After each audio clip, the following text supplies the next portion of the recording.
Hello everybody and welcome to Green Star Trading with me Tom. All views, opinions and ideas expressed in this video are my own and do not constitute financial or trading advice in any way. Right, for the next few minutes we're going to be looking at XRP and we're going to start with our Elliott wave analysis first and then wrap things up with our basic technical analysis. Right, it's been a few weeks since I've covered XRP on the channel. If you want to go back and watch the previous video, feel welcome. The reason I haven't covered it is, as you'll see in that video, I was not happy with the count I had on the chart. We had truncations, we had mismatched wave alternations and degrees. It was just a bit of a mess and I expressed my concern over it at the time. And I haven't covered it since I've been away working on it. Well, the crash in crypto has been painful in some ways.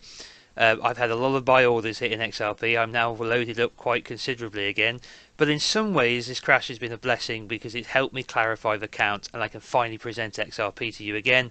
And I just want to reiterate the legal disclaimer at the start of this video and in the description section on YouTube, because I'm about to make a call which if it's wrong, you have to appreciate that what I'm saying here is not financial or trading advice. But I'm about to make a call which is extremely bullish. Okay, and it is not based on hopium or optimism, it is based purely on technical data. So let's get into it and explain what's going on. So I've scrapped the old count. There are some things still in place from it, but everything from our proposed wave 2 on primary degree, which was back on the 29th of December at the low of the SEC filing panic that we had against Ripple, we then moved up impulsively. I was originally trying to count this as the building of a wave 3 extension with 1-2s, 1-2, 1-2 all over the place. I've since come back, since the price broke down, and been working at this for the last couple of days, and I see something very different. I see a 5-wave move on minor degree into an intermediate 1, which means that we have not even began, or we may have began, it may have happened in the last few hours, we may have began intermediate 3 of primary 3, which means the moon will be the destination for that 3. And I'm not using that language to be provocative. I'm saying a wave 3 inside of a primary wave 3 is the wave that extends the most and is most likely to extend and be the most violent move to the upside. Now, we may have bottomed, we may not. We may have a little bit further to come down, but let's just talk our way through the count so far. So off of the primary wave 2, I'm now suggesting 5 minor waves up into an intermediate 1. Like this.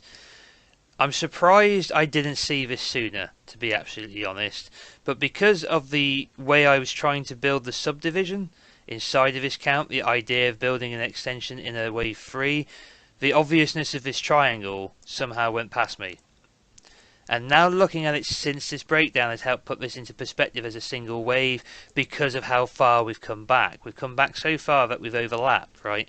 So now that we've come back so far, we can't view this as a continuing extension. We have to look at it as a wave on its own, this whole move up. And now it becomes easy because this triangle becomes a 4. And we end up with 5 waves up like this. Now, as you can see, there's overlapping price action within the triangle over the wave 1, but it completes A, B, C, D, E, where the 4 is, there is no overlap with the 1. So this is a legitimate impulse wave with no overlap.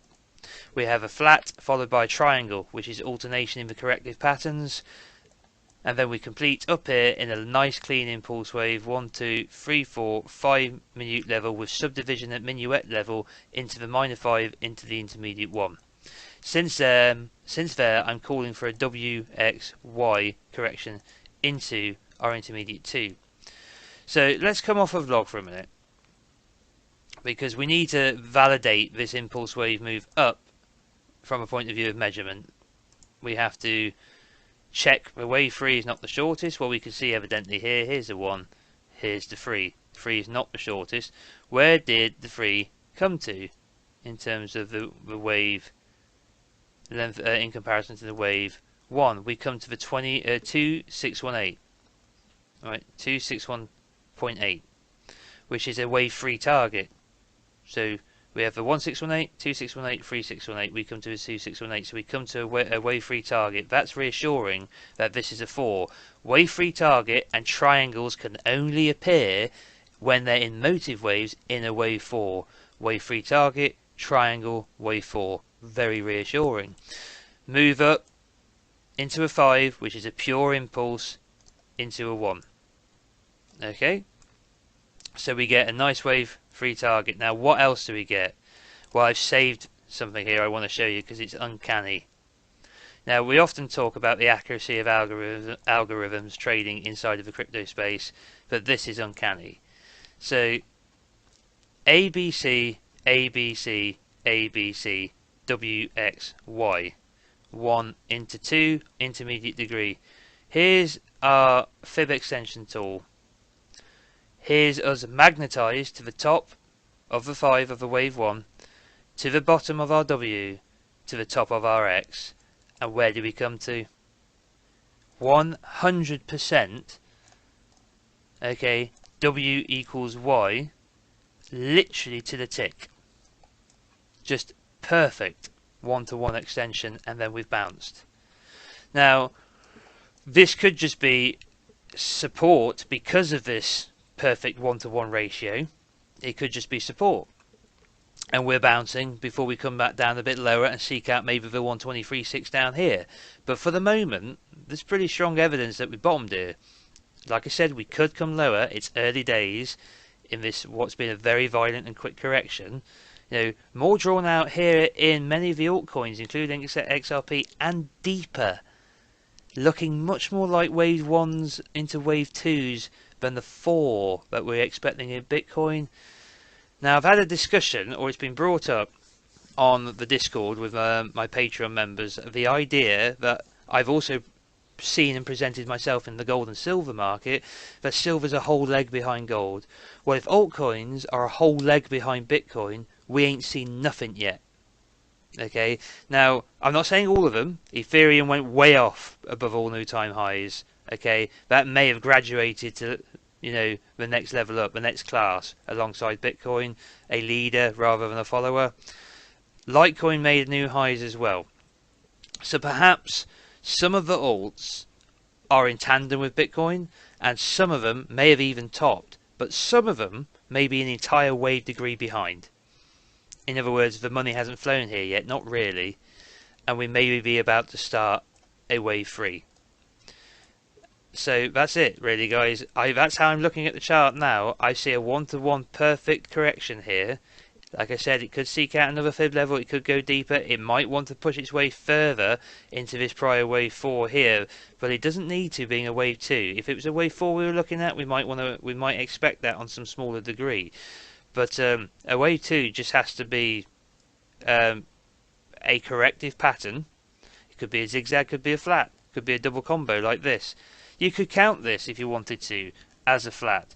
I've gone for the double combo because I think I see 5 waves in a C of an ABC here, 5 waves in a C of an ABC here, 5 waves in a C of an ABC here. So a series of 3 wave moves rather than 5-3-5 or 3-3-5 like you would in a flat. So that's how I'm looking at it now. I think we may have bottomed in XRP. We may have a little bit deeper to go. But I'm thinking now, instead of wave 4 like we're seeing in Bitcoin, like I'm thinking in Bitcoin, I'm thinking intermediate 2, and we're way off where we're going to end up. If this is primary 1 and this is primary 2, this is just 1, 2 of 3, and then there's intermediate 3, intermediate 4, intermediate 5, primary 3, primary 4, and then another 5 waves in a primary 5. So I'm not projecting anything yet. We need to see a bounce. We need to see 5 waves up, 3 waves back, 5 waves up. We need to see an impulse wave building up of here, and we've got a long way back to take out the highs. But this could be the beginning of something quite phenomenal. Now, you might think I'm in cloud cuckoo land, and you might think, oh, what a load of nonsense. It's crashing. It's never coming back. Fine. I hear you. You know, in this environment, when just like we saw back during the SEC filing, that's normal for people to be saying that. I get it, okay? When we're down in the dumps and we've been taking a kick in, it's perfectly normal that everyone starts going, oh no, we're all fucked. You know? But that's actually quite often a, what's the word I'm looking for? Contrarian signal, but it's actually a good time to buy. So there you go. That's where I'm going to leave the Elliott wave count at the minute. We now have a count we can look at. We now have an account we can revisit. I'm sorry it's been off YouTube for a few weeks, but I'm actually happy with this now. So we're going to stick with this in the meantime and see what comes of it. We're going to keep it. We're going to leave it in log scale because it helps gives us some perspective that the current crash is not as enormous as we all feel it is. It's actually very much in a pretty nice what's the word? Relative scale to the move we've seen up since 16 cents. You know, so. Let's keep our heads up for the moment. Alright then, so let's wrap things up with some basic technical analysis before we leave. We're just going to clear the count here and see what we can see. Day time frame, I think. Right now, we'll come to the weekly then, and we'll go all the way out, and we'll see what we can see on the weekly time frame. I'm just going to zoom in. We don't need to go that far back, do we? So. Right then, so let's bring up our moving averages. We have a 10 in yellow, exponential moving averages these are, 20 in blue, 60 in orange and 250 in green. RSI set to a 10 close, green 30 level is oversold, red 70 level is overbought. MACD 10 for the short term moving average in blue, 20 for the long term moving average in orange. What can we see here on the weekly time frame? Let's just hide our favourites bar for the moment. Okay, we've during the correction is what I'm saying is a free wave move that might not be complete, that might be complete. I honestly can't say that, but we did get that lovely one-to-one move. Okay, we came down to test a 10 or in the region of a 10 exponential moving average, back up, finally fell through it and fell through the 10. Currently on the weekly time frame, wicking exactly to the 20 exponential moving average, testing for resistance here. Currently finding some. We'll have to wait and see how that develops. 60 exponential moving average still way below us, 250 a mile away from us, so still strong basic support below us here. Point of control a long way back, around 24 cents is our point of control, showing on our volume profile here. Depending on obviously how much visual data you have, if you move back further, it's going to get lower. So all the way to 20 cents here, with the point of control being around this initial bottoming, so a long way away. RSI is back into neutral territory after cooling off from being overbought. MACD, short-term moving average, is crossed over the long-term moving average. Red bar appearing on the histogram here. So whether we come back up in an impulse wave, or whether we come back down a little bit lower before we start to bottom and then build an impulse wave, looking like some kind of longer term or at least moderate term of consolidation is required after such a bearish move down. And we'll see how that develops over time. On the daily time frame, we have come down to test the 250 exponential moving average. Here, this is where we found 1-to-1, gone through the 250, but it's obviously provided support in some sense down here. We have done a round trip on the RSI on the day time frame from overbought to oversold, not extremely oversold yet. Like I said, we could move down a bit lower to bottom out, push ourselves down into oversold conditions and then rally from there, or we may have bottomed. We will come back and review this perhaps next week. Like I said, round trip in the RSI. MACD is looking very bearish, although the most recent bar on the histogram is turning a lighter shade of red. We would like to see the shorter term moving average, the blue, start to flatten out and start to curve back up, and a deceleration of the longer term moving average would be reassuring as well. Below the 10, 20 and 60 exponential moving averages, with the 10 crossing through the 60 with the price below it, looking for the 20 to be crossing through the 62 unless we get a very violent move back up which can reverse this. This, from a basic point of view, basic technical analysis point of view, is bearish. It doesn't necessarily mean further breakdown. It could do, but it more likely means that we've entered a period of consolidation and some essentially very violent thrust to the upside will be necessary to reverse this. When that comes, who knows? So I think that's really all we've got to look at for XRP at the moment. But at least we've got a chart together. So, like I said, you may think this count's crazy, calling it a 1-2-1-2, which is what I'm saying. 1-2 primary, 1-2 intermediate. It may seem extremely optimistic. I promise you, I'm not being biased by any news. I try to avoid all of it if I can and just look at the chart. So I will be happy to hear your opinions in the comment section below if you've got any. And on that note, if you are new to the channel and you've liked what you've seen, please subscribe, smash the like, hit the little bell notification icon to remain informed of future video releases. And if you want to comment in the comment section below. Also, thank you again to all my patrons. Your support is greatly appreciated, and all the idea sharing going on at the moment is excellent. So if you're interested in becoming a patron, there's a link in the description box below. Is go head over and have a look, see if there's anything you like. I would say wait until the start of June the next month. We're getting towards the end of May now, and you don't want to get charged twice in succession if you can avoid it. And then also there's a link to my Twitter feed, so if you're not following me yet, head over and do so. Alright guys, thank you very much for joining me on this technical analysis of XRP, and I'll be back with you later in the week. All the best. Bye bye.